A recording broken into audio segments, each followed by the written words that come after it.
This video has been a long time coming, so today I will explain my Traktor setup. 4 decks, 4 effect units, stems effects routing, loops, and more. As well as explain how I use Traktor X1 Mark III to complement S4 Mark III along with custom MIDI mappings, which allow me to use basically every feature of Traktor. Let's start with 4 decks. My 4th deck is dedicated to Remix deck, where my samples live, which in its turn makes me sacrifice the 4th deck. But what I found through the years of experience is that the 4th deck is usually redundant. Things that I need to do can be done with 3 decks. For example, you're doing live mashups with 2 decks, and then you want to mix in the 3rd deck.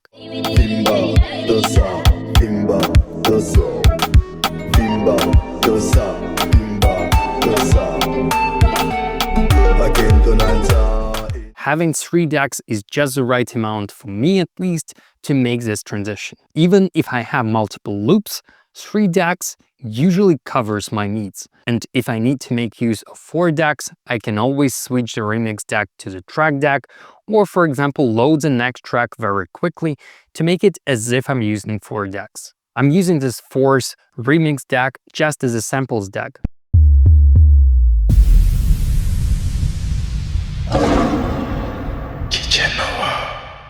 But in case you're using more than just samples on your remix deck, or you just need more controls, I don't think the S4 itself has got enough controls, so just grab yourself an F1 and you'll be good. I utilized 4 effect units in Traktor. The first 2 on the S4 itself. I've already covered which effects I use in my Stems Effects series, so go there if you want to check out how exactly I use those effects. But basically on the left I have an insert effect which contains bit masher,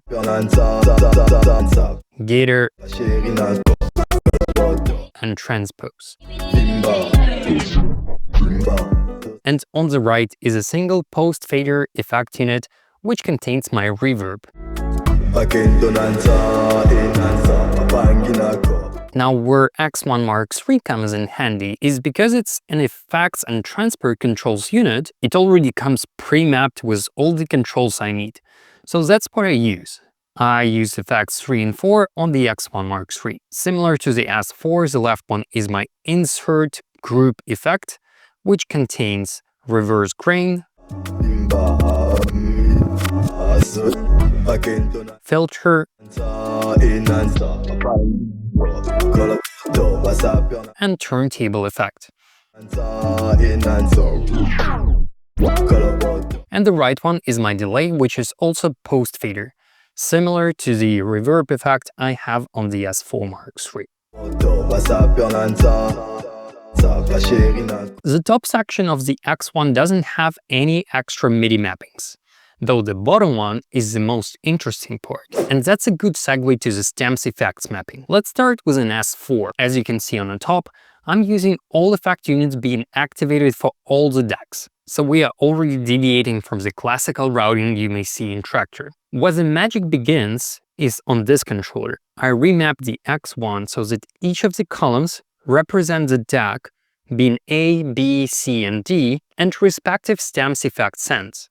So when I press these buttons over here, you may see in a software that my stems effect sense for the deck A are changing.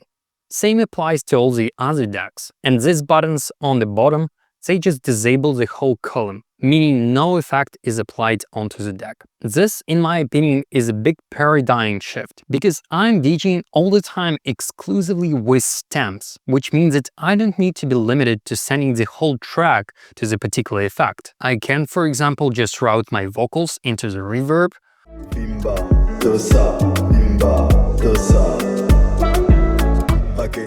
or for example select an instrumental on the deck A and apply a filter on top of it.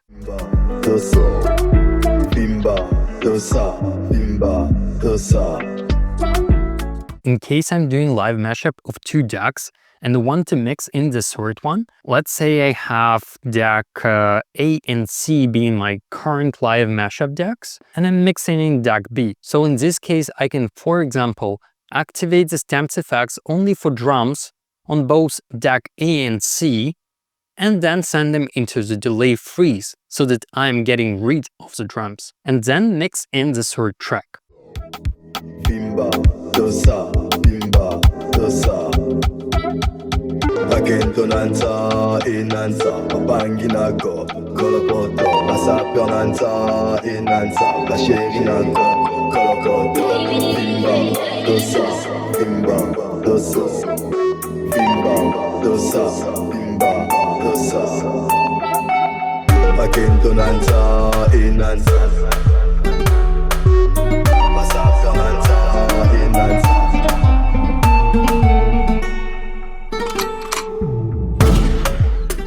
You may already see how many possibilities it opens. I'm using Noah Stems version 3.1 to create all my Traktor stems because it provides the highest quality stems on the market.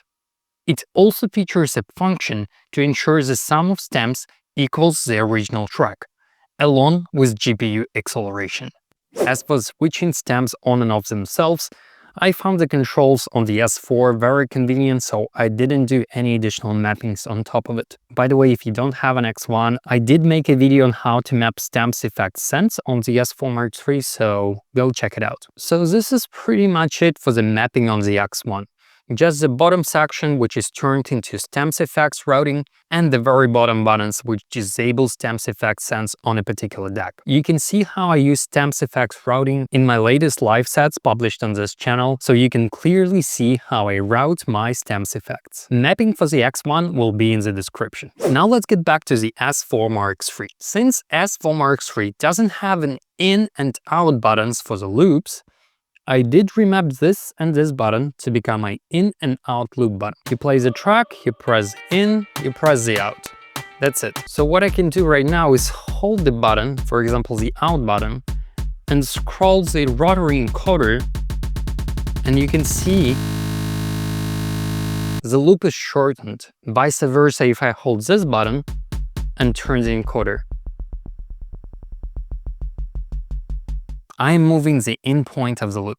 So again, let me activate the loop, make it shorter, and then press this button or hold this button and turn the loop encoder.